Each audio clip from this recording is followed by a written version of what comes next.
não ficou sabendo que eu não gosto muito de fazer palestras.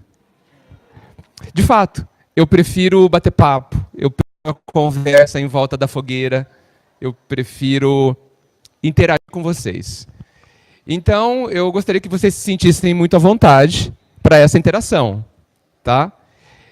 Me interrompam quando quiserem, discordem sempre que quiserem, complementem, coloquem o que vocês estão pensando, porque para todos e para mim, isso vai enriquecer a manhã de hoje. Eu acho que se só eu falar, vai ficar mais pobre. Tá combinado?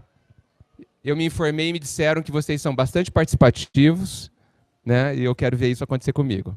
Tudo bem? Ótimo. Bem, toda vez que eu chego numa casa espírita, eu lembro a primeira vez que eu fui à mocidade. E eu tive uma emoção muito forte, logo nas primeiras horas da mocidade, porque eu percebi que ali eu poderia ser quem eu era. Ali eu senti que a casa espírita há de ser um lugar onde nós possamos descansar. Entende o que eu digo? Onde nós possamos relaxar e colocar sem medo a nossa ideia, o que a gente pensa, o que a gente está sentindo, os nossos dramas, as questões que nos atormentam, e que ali, ao fazermos isso, nós seríamos acolhidos, nós seríamos, de fato, compreendidos.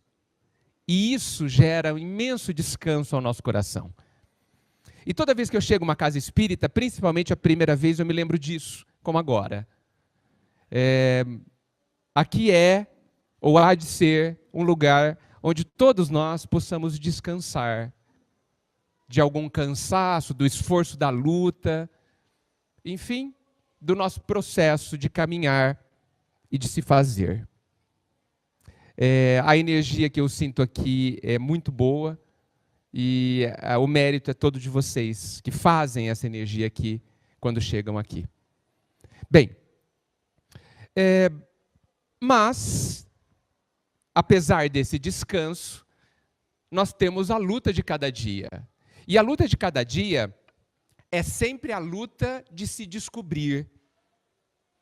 No final, no meu entendimento, nós que na doutrina falamos tanto de evoluir, tanto de sermos perfeitos, eu gosto de resumir tudo isso como dentro da ideia muito forte para todos nós, que na verdade nós precisamos ser felizes. O nosso dever, entendo eu, é sermos felizes.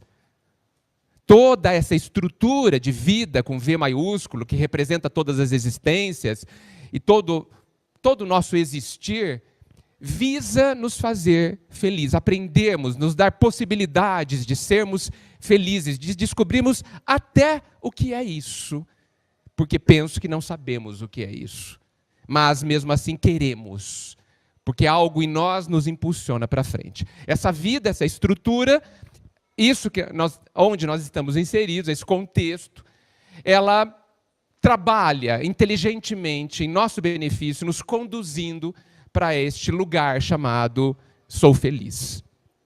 E nós temos, por conta da bondade do Pai, uma infinidade imensa, olha o pleonasmo, uma infinidade imensa de grande, de possibilidades, de convites, de ferramentas para a gente se descobrir quem somos e descobrir o caminho da felicidade.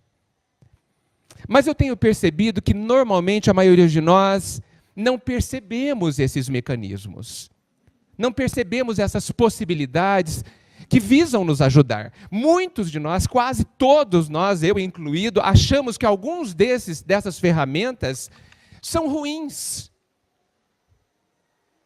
São indesejáveis. São quase um erro da vida. Sendo que se a gente pensar e estudar bem, não há erro na vida. Não, a vida não se engana. Tá certo isso, gente? Tá certo pensar que a vida não se engana? Isso está coerente com a doutrina? Falar isso? Alguém acha que não? Se a vida não se engana, tudo que acontece na minha e na sua vida está perfeito. Aquelas pessoas que estão lá, que geralmente nos perturbam, são as melhores pessoas para estar lá. Melhores, não naquela ideia que as merecemos, que é uma ideia um pouco triste, mas porque elas são as melhores ferramentas que me ajudarão ou me ajudam a ser feliz. Acreditam nisso? Sério? Sério? Não gosto de respostas bonitas. O que me interessam são as verdadeiras. Muitos de nós, verdadeiramente concordamos com isso, mas muitos de nós queremos nos livrar de algumas pessoas, não? Agora eu tenho a resposta verdadeira. Né? Nós queremos nos livrar delas. Né? São muito chatas, né? Nos criticam o dia todo, não é? Não nos apoiam, não é isso? Nem sabemos se gostam de nós, não é verdade? Estão lá quase por obrigação. Não é assim que a gente pensa? Muito bem. Veja, eu não vou contar para ninguém isso que vocês estão contando. Fica aqui em 4 paredes, tá bom? Vai ser um segredo nosso. É isso que sentimos, de fato. Mas em cima desse sentimento, né, que aquela pessoa nos incomoda de alguma forma, nós podemos e já temos condições de ressignificar isso, de pensar diferente, inclusive baseado no que o Cristo nos diz, o que a doutrina nos reafirma. Quando nós oramos para que o Pai nos peça paciência, evidentemente Ele coloca alguém muito chato perto de nós. Porque não dá para aprender paciência com alguém legal. Impossível. Então é coerente com o nosso pedido, inclusive porque esse pedido ele está em sintonia com a bondade do Pai, que nós tenhamos pessoas chatas, vamos chamar assim, para que aprendamos a compreendê-las. Mas mais do que isso, aprendamos a nos compreender. E aí mora uma resistência que nós temos. Quase todas as ferramentas, e eu posso dizer todas as ferramentas e as oportunidades que a bondade do Pai nos oferece todos os dias, tem como objetivo que a gente se encontre, se veja, se entenda, se compreenda, entenda, enfim, o que está acontecendo dentro de nós. Há um ponto de resistência fortíssimo.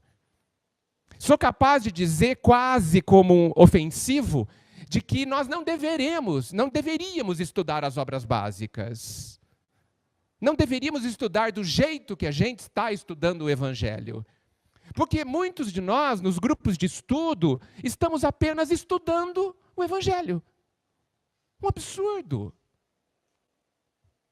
Não é para estudar o Evangelho. É para estudar o que ele está nos dizendo.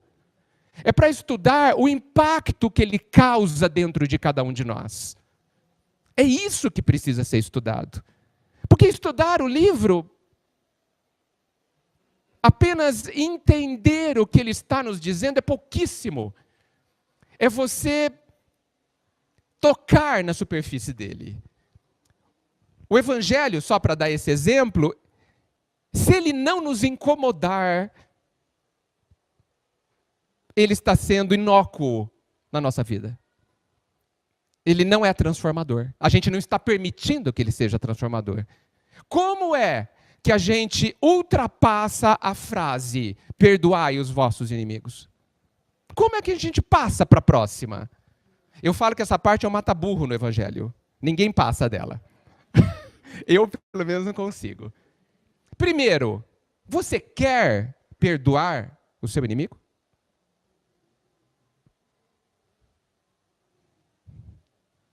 Não, eu quero bater nele.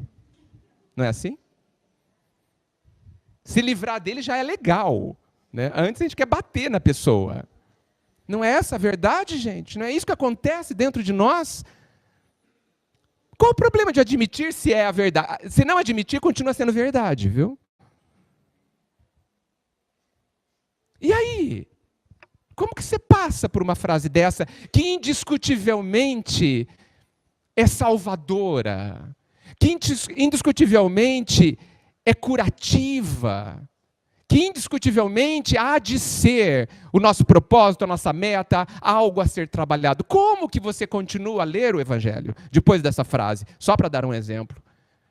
Sem viver esse incômodo por dias ou meses, sem se ler, sem se perguntar o que aconteceu comigo a hora que eu olhei para mim e perguntei: quero perdoar os meus inimigos, quero amá-los, quero que eles estejam bem, e honestamente ficar para ouvir a resposta. Precisamos parar para se perceber, porque senão ficaremos estudando, quer dizer, lendo e lendo, acreditando que estamos cumprindo o script. Não fiz tudo o que deveria. Fui na palestra domingo de manhã, às 9h, li o Evangelho, participei de todas as reuniões de estudo, fui na reunião mediúnica, fiz caridade. Pronto, está tudo certo. Não, não está. Aliás, você não fez quase nada. Porque eu estou convicto que ao terminarmos esse trecho do caminho, e todos os trechos, o grande questionamento não vai ser quantas cestas básicas demos, para quantas pessoas palestramos, quantos livros lemos. A pergunta dentro da grandeza sintética da vida superior para nós será uma única pergunta: o que você fez com você? No que você se tornou? É isso que importa. E a gente, normalmente, confundimos meios com fins. Fora da caridade não há salvação, não é meta. É meio. É como. O que eu devo fazer é ser feliz de verdade. É aprender a amar, sinônimo de ser feliz. Fazer caridade não é meta. Então, se eu cumpri o meio, mas não cheguei ao fim, ao objetivo, evidentemente que eu fiz alguma coisa. Evidentemente que conta alguns pontinhos na contabilidade divina que nada escapa. Mas a grande pergunta permanece: o que você fez com você? Eu criei os meus filhos. Ok. O que você fez com você? Eu cuidei dos meus pais, eu construí um centro, uma creche. Tudo bem. Divaldo, o que você fez com você? É isso que importa. É isso que a vida, é nisso que a vida trabalha. E se nós estivermos fora desta coerência, nós estamos desajustados. E estamos fora do caminho.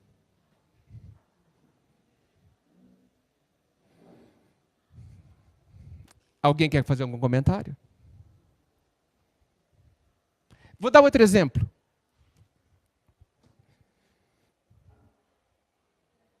Nós gastamos quase toda a nossa vida à busca de alguém que nos ame.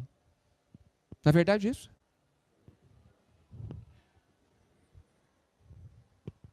Consciente ou inconscientemente, acordamos e dormimos, no fundo, com esse objetivo. Sanar as nossas carências afetivas. E acreditamos até hoje que será resolvido por alguém. Não precisa ser alguém único, mas vários alguéns. É muito curioso. Fiquei pensando que se isso é extremamente importante, ser amado, se isso é extremamente importante, certamente Jesus deu alguma orientação que nos ajude a ser amado. E aí, vamos ao Evangelho. Procurei no Evangelho algum conselho para ser amado. Não encontrei. Será que Jesus esqueceu? Será que matamos ele antes que ele desse esse conselho fabuloso? O segredo para resolver as nossas carências? Alguém aqui conhece algum conselho do Evangelho que diz que como devemos ser amados? Não tem, né, Gustavo?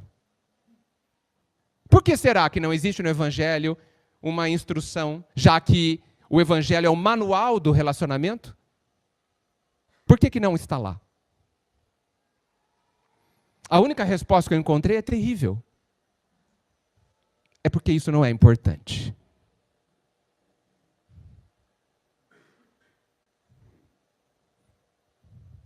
Essa é a minha resposta. Porque amar, ser amado, não é a questão mais importante. Ser amado, lembrando, é aquilo que a gente busca quase a vida toda. E aquilo que eu estou buscando quase a vida toda, talvez não seja importante. E aí? Porque todo o Evangelho fala sobre amar, não sobre ser amado. Será que Jesus se esqueceu? Guardou para si o segredo maior? Suspeito que não, né? Por que eu coloquei isso também? Porque o convite que eu gostaria de fazer é que a gente lesse, estudasse as obras, se aproximasse do Cristo e da doutrina, que representa uma lente de aumento sobre o Cristo, com uma outra postura.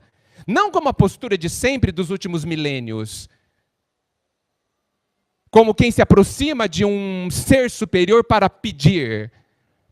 De joelhos, dobrado, como fazíamos frente aos reis, onde pedimos magnanimidade, benemerência. Nós precisamos parar de querer cestas básicas de Deus. Porque Ele não é benemérito assim. Ele já nos disse, levante e faça. Você é capaz. Eu não vou te dar felicidade. Porque eu confio em você. Porque você é capaz. Eu sei quem é que eu fiz.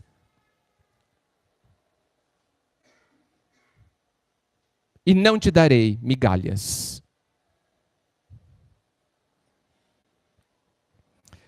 E essa bondade é tão gigante, tão gigante, tão delicada na sua forma de agir com cada um de nós,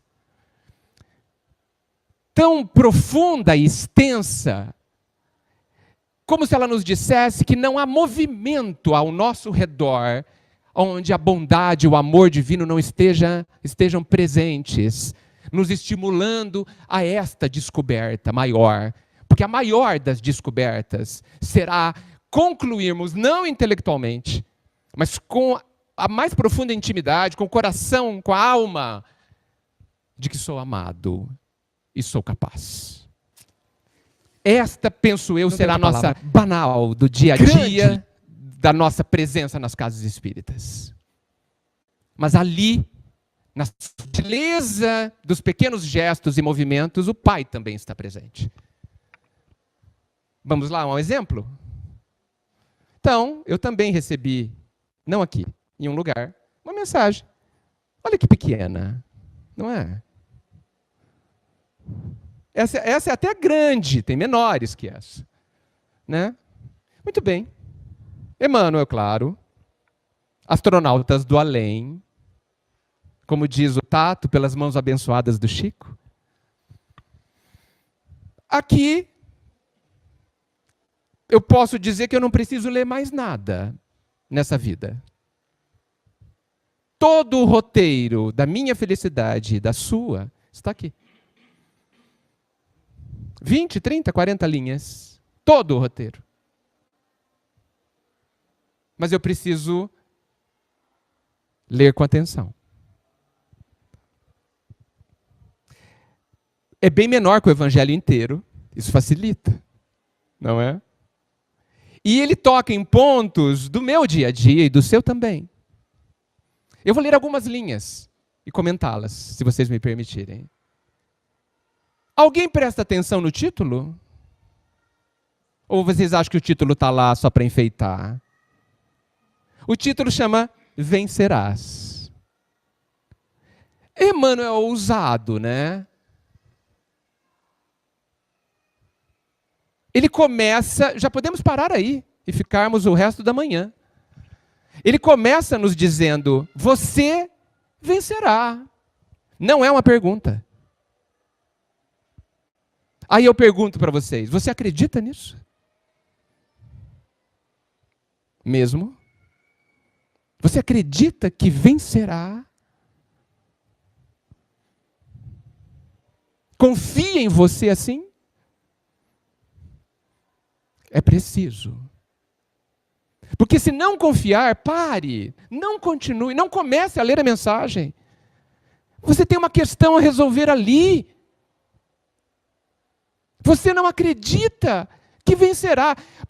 Talvez isso significa que você não integralizou dentro de você que o Pai é amor infinito e que você é filho desse amor infinito. E, portanto, de absoluto e extremo valor. Talvez você não acredite que seja amado pelo Pai. Talvez, fortemente, você pense que não mereça o amor do Pai. Só porque errou as bobagens que errou. Porque nós somos assim, não somos? Matamos 2 ou 3 e acreditamos que o Pai não nos ama mais. Não é assim? Aliás, nós temos certeza absoluta que Ele virará nossas costas. Se virará de costas a nós. Não temos? E aí? Como que a gente resolve isso? Porque precisa ser resolvido. Porque se eu não avançar nesse sentimento em relação ao Pai, como a vida é construída e existe, tão bem explorada pela doutrina,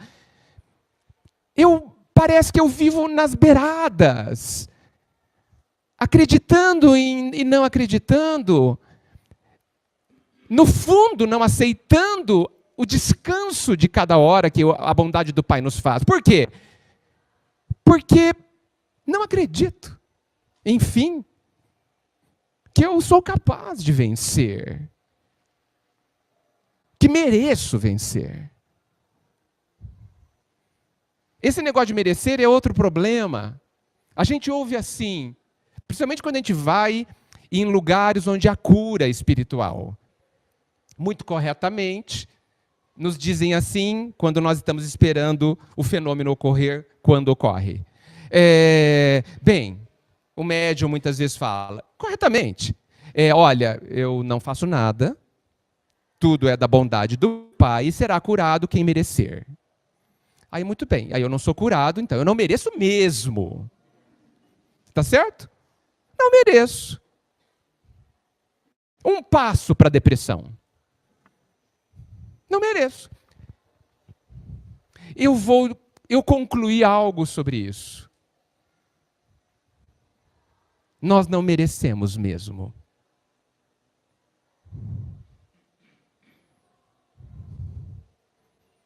Mas isso não é importante. O Pai ainda assim nos ama.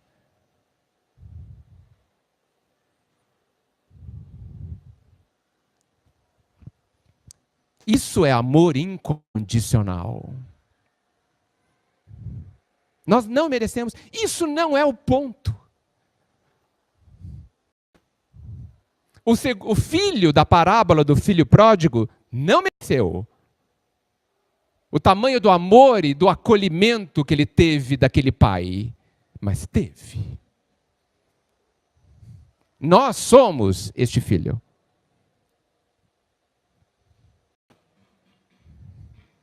Nós precisamos trabalhar isso. Achar isso bonito e emocionante não basta. É preciso quebrar esses muros da auto-inferiorização, quebrar essas crenças, não tem outra palavra, essas crenças que nos fecham numa prisão, que nos tortura permanentemente e que faz com que a gente se auto-sabote durante o nosso período de vida encarnado. Depois também.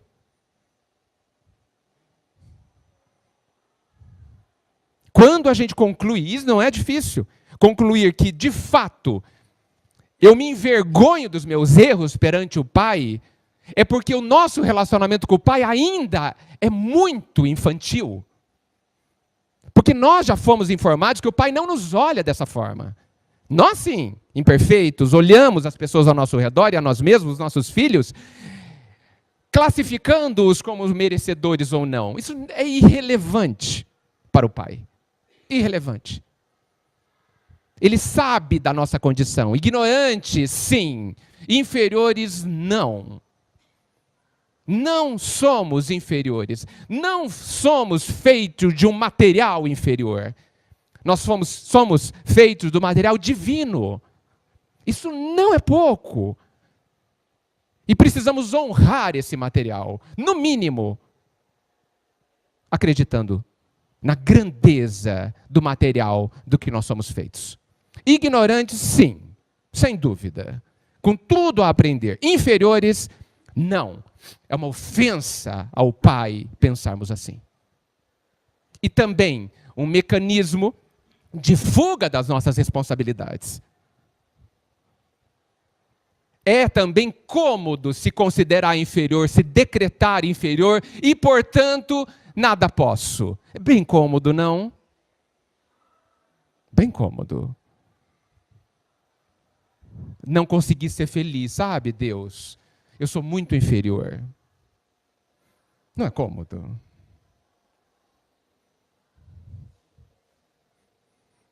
Precisamos de um choque de realidade nas nossas vidas. E, neste caminho que é o Cristo, existem pequenos trechos deste caminho que a gente precisa trocar em miúdos.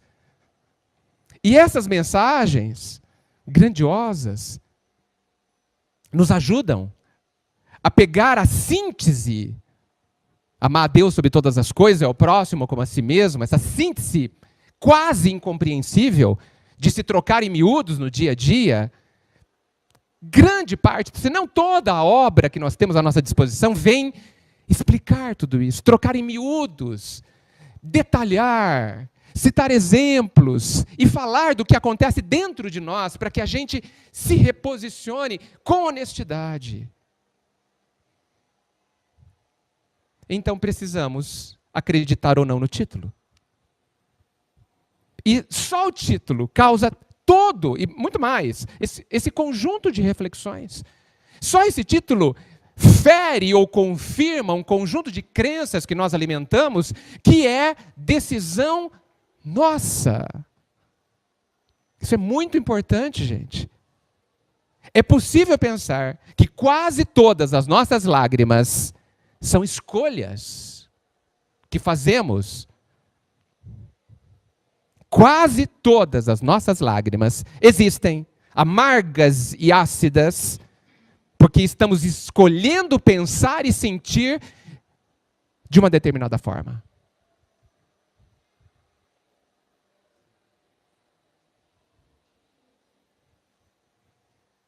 Porque já nos foi dito que nós podemos transformar as lágrimas em suor.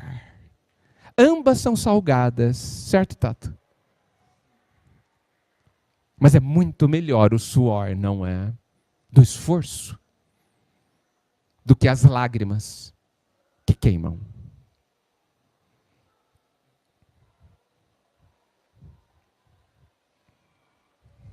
Alguma questão, gente? Estou no título. E só não vou continuar porque o tempo não permitirá. Mas é só um exemplo. Vou continuar mais um pouco.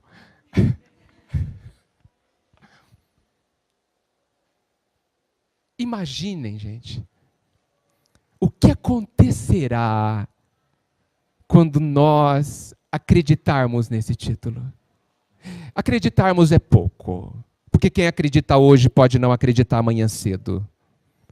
Quando nós tivermos certeza de que esse título fala de mim, fala de nós. O que acontecerá na nossa vida? Quem vai nos segurar? Hã? Como que os exercícios da vida, que a gente chama de prova ainda, são só exercícios. Quando eles chegarem, como que a gente vai olhar para esses exercícios quando a gente tiver convicção? Eu vencerei. Não sei nem como. Mas isso é outra história. Isso é história. Mas eu vencerei. Eu tenho tempo e capacidade. Não preciso de mais nada. O que acontecerá, gente? Me digam se isso não transforma a vida de alguém. E para que serve o Cristo e a doutrina se ela não nos transformar em pessoas mais felizes? Não serve para nada. Nada. Só como mais uma ilusão. É incrível pensar que nós somos capazes de transformar o Cristo numa ilusão. É incrível. Como é forte a nossa capacidade de fuga. Como é forte. Impressionante. Nos aproximamos do Cristo, nos dizemos religiosos, fazemos gestos religiosos, ações religiosas, mas continuamos distantes. Não estamos lá.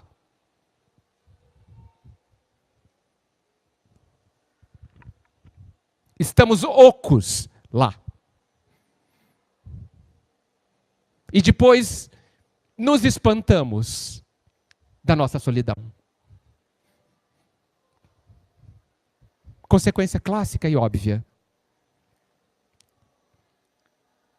O que aconteceria, o que acontecerá, melhor dizendo, que isso acontecerá quando nós nos colocarmos sem orgulho, humildemente, necessariamente humildemente, dizendo diante da vida, que não compete comigo, hein? Porque eu não vou vencer a vida. Ninguém não está dizendo para vencer a vida.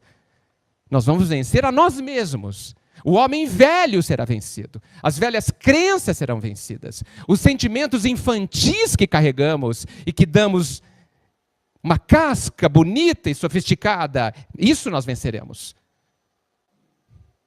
É isso. Esse é o nosso inimigo. O inimigo, inclusive, muito útil até hoje, que nos trouxe até aqui. É muito interessante os ciclos da vida, né? Aquilo que nos leva até um ponto precisa ser jogado fora como uma casca agora inútil. Olha aí o nascer e o renascer. Olha a criação e a destruição tão bem colocada pela doutrina. Nós precisamos fazer com que aquelas crenças, sentimentos e pensamentos que nos trouxeram até aqui morram. Não desprezando-os, entendendo como eles nos trouxeram aqui, para deixá-los de lado e pegarmos um novo processo de crescimento. Orgulho e egoísmo extremamente úteis. Extremamente úteis. Agora desnecessários, peso e doença. Por isso que não vamos tirá-los de nós, mas aprimorá-los, transformá-los dentro do processo de crescimento de todos nós. E aí Emmanuel continua ousado e diz assim: não desanimes.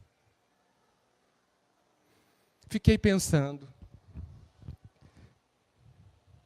como que Emmanuel diz isso genericamente, né?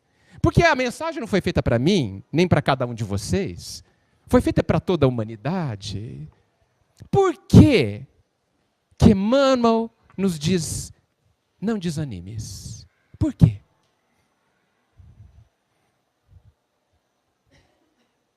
Por que ele nos pede isso? Em primeiríssimo lugar. Quase como uma condição fundamental para vencer. Porque aqui tem um roteiro. Eu, inclusive, vou ler a última linha. É a menos importante. E assim vencerás. Confirmando o título. Ou seja, e assim significa, faça tudo isso e assim vencerás. Bem fácil. Não desanimes. Primeiro grande item. Como condição para vencer. E aí, gente? Como que a gente faz para não desanimar numa era do desânimo? Na era da depressão. E como todos dizem, aumentará. Como a gente faz? Alguém sabe? E aí eu pergunto individualmente. Eu não estou falando de quem você conhece. Eu estou falando de você. Alguém sabe? Por que em alguns momentos surge o desânimo? E por que em outras horas não? Pois é preciso saber. Faz parte do autoestudo. Nessa linha, eu já preciso entrar num talvez longo processo de autoanálise, percebendo aqui eu desanimo, aqui eu não desanimo, e procurando saber por quê. Qual é a minha dinâmica íntima que faz com que depois que eu fracasso em algum objetivo menor, eu desanimo? O que está acontecendo dentro de mim nesse instante? Quando eu vou lá e dou uma palestra que eu não gosto, um fracasso, por que eu desanimo? O que acontece dentro de mim? Que forças estão em jogo? O que está acontecendo ali? Qual é a minha dinâmica? Pergunta 919, certo? Conheça-te. A gente está lendo isso 500 anos antes de Cristo, mas estamos fazendo pouquíssimo para se conhecer. E continuamos a participar dos grupos de estudo, como se estivessem falando de outra pessoa. Como se eu já fosse doutor daquilo e estivesse apenas relembrando. Profunda ilusão. Profundo adormecimento em que nós estamos. Não desanimes, é a colocação de Emmanuel. Não há motivo para você desanimar. Não há motivo real para você desanimar. Você só desanima porque não reconhece o próprio valor. Porque não aceita o processo de crescimento que manda e que diz que cada um somente terá segundo o seu esforço.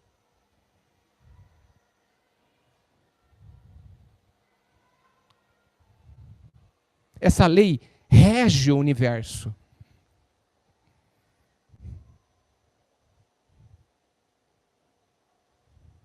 É muita infantilidade da nossa parte querer brigar com isso. Quantas lágrimas a gente vai ter que chorar ainda para entender que não vai funcionar fora da lei, desta lei. Quantas lágrimas ainda? Porque chorá-las ou não já é uma decisão.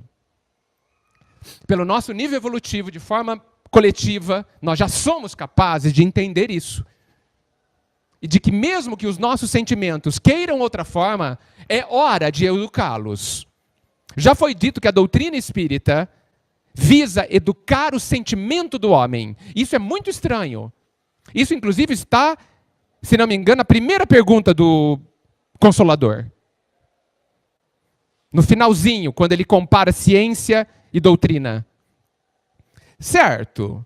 Se a doutrina espírita, então, visa educar os nossos sentimentos, por que estudamos tanto o intelecto? Outra fuga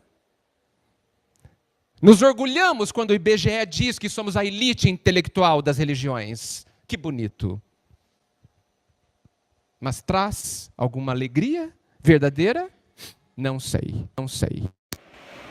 Um dia, diga que somos a elite do sentimento educado. Do coração que não é mais tão infantil e que manda em nós. Ainda não somos seres racionais. Somos só seres emocionais. Completamente dominados pelas próprias emoções e desejos. Vontade, ainda vamos aprender o que é isso.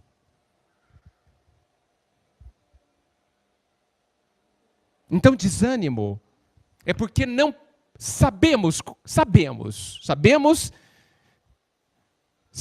é algo diferente de ter lido. Ok? Sabermos o nosso valor. Isso não é orgulho. É incrível, nós que temos tanto medo do orgulho.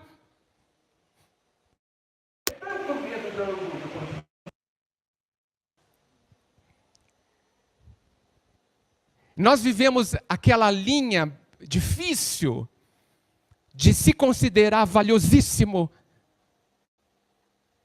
e ignorante ao mesmo tempo. Isso é algo difícil. Porque parece que elas são paradoxais, né? Parece que elas brigam entre si. Como alguém valiosíssimo pode ser ignorante? Sabe por quê temos essa perplexidade? Porque na nossa ilusão a gente acredita que valiosíssimo é culto. Valiosíssimo não é culto.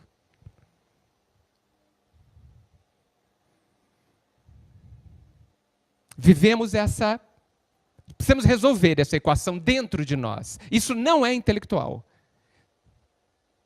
Você precisa se considerar, isso não é intelectual, você precisa se olhar, se ver, se perceber, se sentir valiosíssimo. Perceber ao seu redor todos os movimentos de valor que a vida traz para você. Todos os cuidados, as sutilezas, como diz o Rossando, os requintes do amor divino. Que existem na vida de todos nós, todos, 100%. E ao mesmo tempo falar, sim, sou uma pedra de valor único em desenvolvimento. Sou uma semente que será uma árvore inimaginavelmente valiosa e produtiva, que dará flores únicas, frutos únicos, mas uma semente ainda. Há algum desvalor na semente? Há alguma inferioridade na semente, gente? Não. A grandeza na ignorância da semente. Mas não há inferioridade. O desânimo vem desta incompreensão, deste não sentir. E nós precisamos resolver. Bem, se a gente já resolveu o título e a primeira linha, vamos deixar o resto da mensagem para outra vida. Porque já muda tanto. Fala sério. Imaginem vocês, convictos de vencer, por conta de tudo que falamos e mais, imunizados contra o desânimo.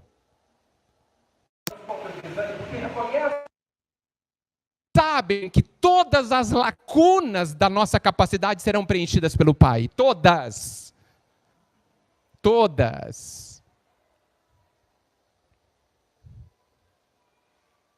E se nós errarmos muito, muito, muito, Ele virá nos buscar.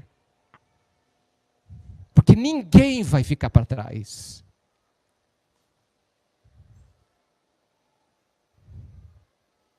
Ninguém. O que mais a gente precisa?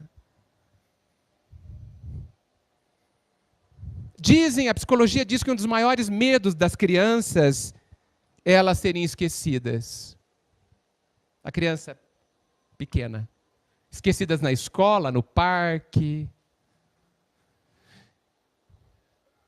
A gente cresce em corpo e esse medo, penso eu, permanece. Oculto, não óbvio, mas permanece.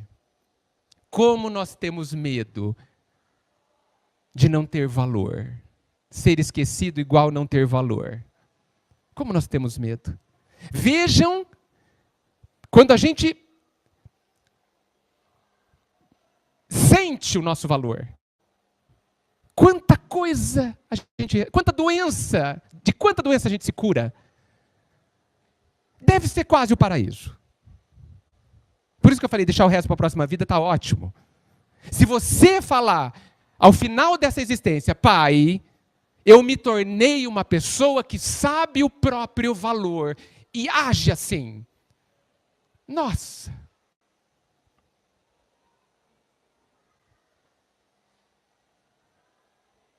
Consegue imaginar?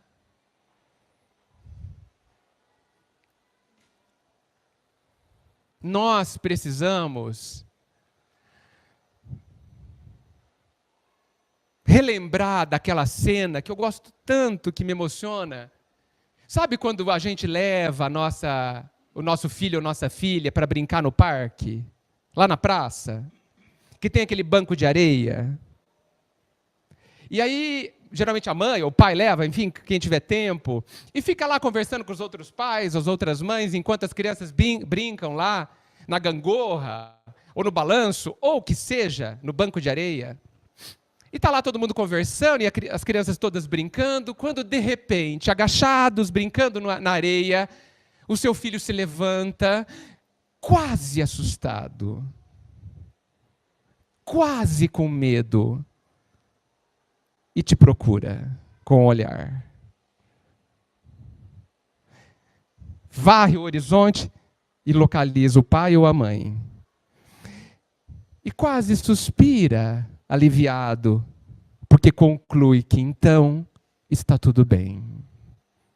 E volta a brincar. Nós somos esta criança, até hoje.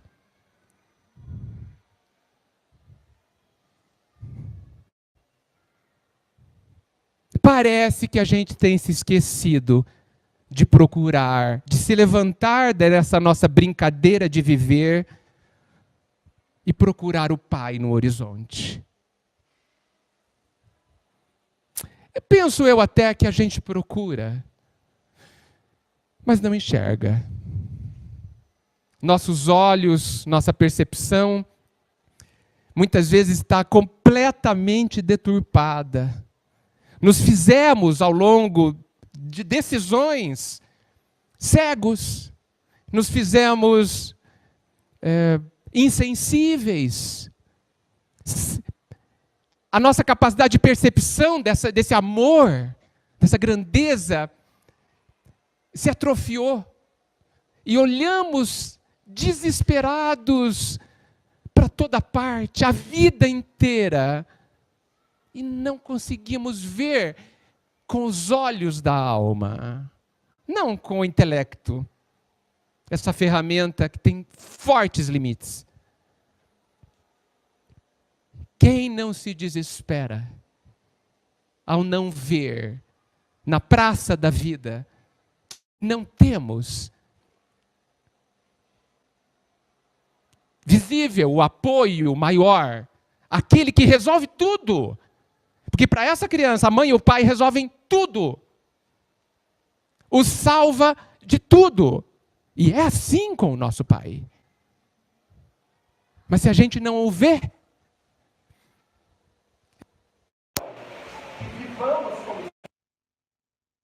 acreditamos que tudo depende de nós e que precisamos nos proteger contra tudo e todos, numa vida cruelmente torturante.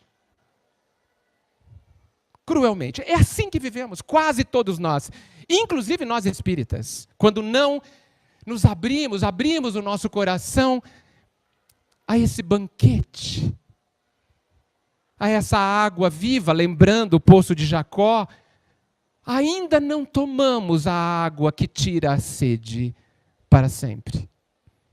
O poço está lá, Jesus continua nos oferecendo essa caneca. Temos nos recusado a tomar uma decisão. E eu termino perguntando a vocês de novo. Quantas lágrimas ainda precisaremos chorar? Por escolha, esquece esse papo de karma e de dívidas. Suspeito que as causas atuais das nossas aflições, causadas por nós, sejam muito maiores do que as anteriores. Muito maiores. Antigamente, lá na Idade Média, nos chicoteávamos. Tenho saudade dos chicotes de couro. Porque os chicotes psíquicos são muito mais dolorosos. Não são? Vamos abandoná-los? Porque ninguém nos manda mais usá-los. São decisões nossas. Dentro daquele tremendo sentimento de culpa que a gente ainda guarda e incentiva a ter. De novo, uma fuga tremenda que nos afasta da nossa responsabilidade de sermos felizes. A felicidade não é um prêmio, ela é uma responsabilidade. Queremos amar o Pai, sejamos felizes, porque aí o honraremos. Amamos os nossos filhos, sejamos felizes, para que eles saibam como fazer, para que a gente mostre o caminho às pessoas que amamos. É talvez uma inversão brutal de metodologia, digamos assim, a gente se debruçar sobre os nossos queridos, querendo que eles se transformam, na pretensão suprema de que nós vamos transformá-los. Nós só podemos mostrar o caminho e deixá-los viver confiando em quem eles são, como o Pai faz conosco. Amamos os nossos filhos, sejamos felizes. Cuidem-se, acreditem em quem somos e estaremos cumprindo o nosso caminho. Eu saio daqui muito chateado, porque ninguém falou comigo. Vocês ficam me devendo um bate-papo, tá bem? Que Jesus nos abençoe.